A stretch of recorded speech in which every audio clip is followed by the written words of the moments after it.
So now we are going to continue our discussions to the chapter 2, diode applications. So we had stopped at the rectifiers, so we are going to continue at the clipper circuits. So clipper circuits prevents the output and waveform from exceeding certain level. At the same time, it does not distort the remaining part of the waveform. So for example, we have this one cycle. We have the positive and negative half waves. So ginagamit yung circuit para, for example, i-clip na yung negative half waves. So pwede natin siyang tawagin as negative clipper circuit. So if yung positive half wave naman yung naging clip niya, so therefore we are going to call it positive clipper circuit. So now let's talk about the series clippers. So for series clippers, it is called series because the diode is in series with the input voltage. So as you can see here with the two circuits examples. So for example, for the first circuit, we can see that the direction of the current is allows only in one direction. Kasi sa kabila is ibablock siya for the reason that it is opposite with the direction of the diode. So here we can say that our cycle will be clipped at the negative half cycle. So therefore, this will be considered as negative clipper circuit.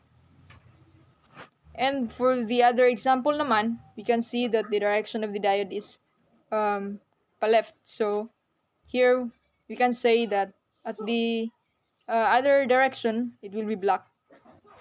So our output here will be clipped at the positive half cycle. So therefore, we can say that this circuit is a positive clipper circuit. And for the biased clippers naman, this means that this is when a small portion of either the negative and the positive half cycle is to be removed. So it will be called as the biased positive clipper or biased negative clipper. So we have some examples here for the series positive clipper with positive bias. So we can see that the upper portion is something is removed, and another is the series positive clipper with negative bias, and this series negative clipper with positive bias, and the series negative clipper with negative bias. So just by looking at these four, we can see its differences. So parang may remove lang. So ganun. So let's move to the parallel clippers. So or they also called as the shunt clipper circuit. So here the diode is in parallel with the input voltage. So in our example, we can see that the direction of the diode is opposite from the direction of the current. So therefore we can infer that our input waveform will be equal to the negative clipper circuit. Kasi yung sa negative half cycle yung i-clip niya. And para naman kung baliktad din yung direction ng diode, which is pababa, so it will be equivalent to the direction of the current. So ang i-clip naman niya is yung positive half cycle. So this will be called positive clipper circuit. So ngayon naman pag-usapan natin yung clampers. So clampers is designed siya to shift a time dependent voltage varying signal. So here we are going to differentiate the positive and negative clampers. So using the same AC with the same voltage average, so which is 0 voltage. So ang positive clamper is nag-shift siya upward the reference voltage, while yung negative clamper naman is downward.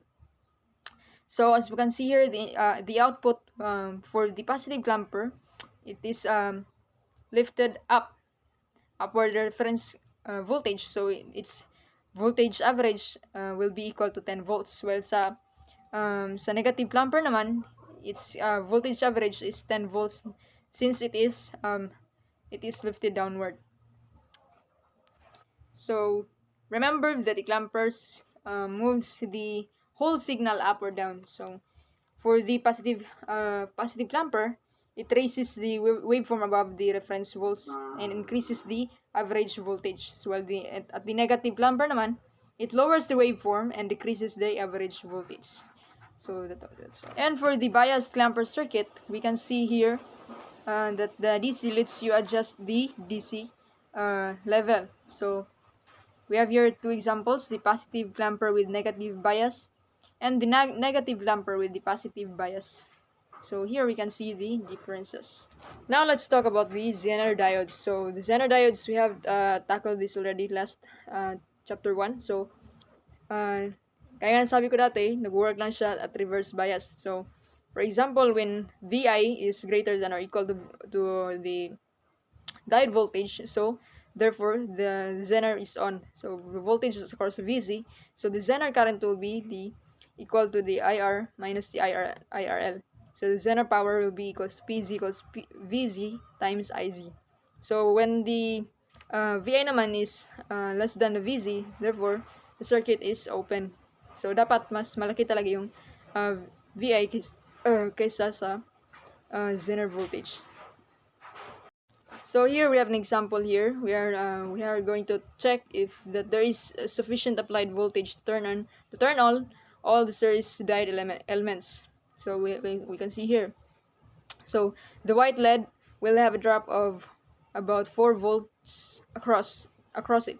The 6 volts and 3.3 volts Zener diodes have a total of 9.3 volts. And the 4-bias silicon diode has 0.7 volts for a total of 14 volts. So therefore, using KVL, our VO1 will be equal to VZ plus VK.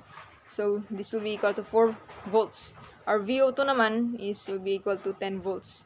And therefore, our IR will be equal to 20 milliamperes using the formula VR over R and substituting the values. So let's talk about the Zener resistor values. So if R is too large, so if the resistor is too large, the Zener diode cannot conduct because the available amount of the current is less than the minimum current rating. So I is ZK. The minimum current is given by IL min equals to IR minus IZK. So the maximum value of resistance is RL maximum equals to VZ divided by IL minimum. So if R is too small, the Zener current exceeds the maximum current rating IZM. The maximum current for the circuit is given by the IL maximum equals to VL divided by RL or equal to VZ divided by RL minimum. So the minimum value of resistance is RL minimum equals to RVZ divided by V initial minus the Zener voltage. And for the voltage multiplier circuits, the voltage multiplier circuits use a combination of diodes and capacitors to step up the output voltage and rectifier circuits. So there's 3 classifications: voltage Doppler, voltage Doppler, and voltage quadrupler. So the voltage Doppler, these half-wave voltage doublers, output can be calculated by V out equals VC2 equals 2 VM, where VM is the peak secondary voltage of the transformer. So here we can see the voltage Doppler is positive half cycle and negative half cycle. And for the voltage tripler and quadrupler, you can see here its differences. Now for the practical applications, so here we have the rectifier circuits, the conversions of AC to DC for DC operated circuits, so battery charging circuits. Now the second is the simple diode circuits, so protective circuits against and overcurrent polarity reversal current caused by an inductive kick in a relay circuit. Last is the Zener circuits, over voltage protection, and setting reference voltages. That's all.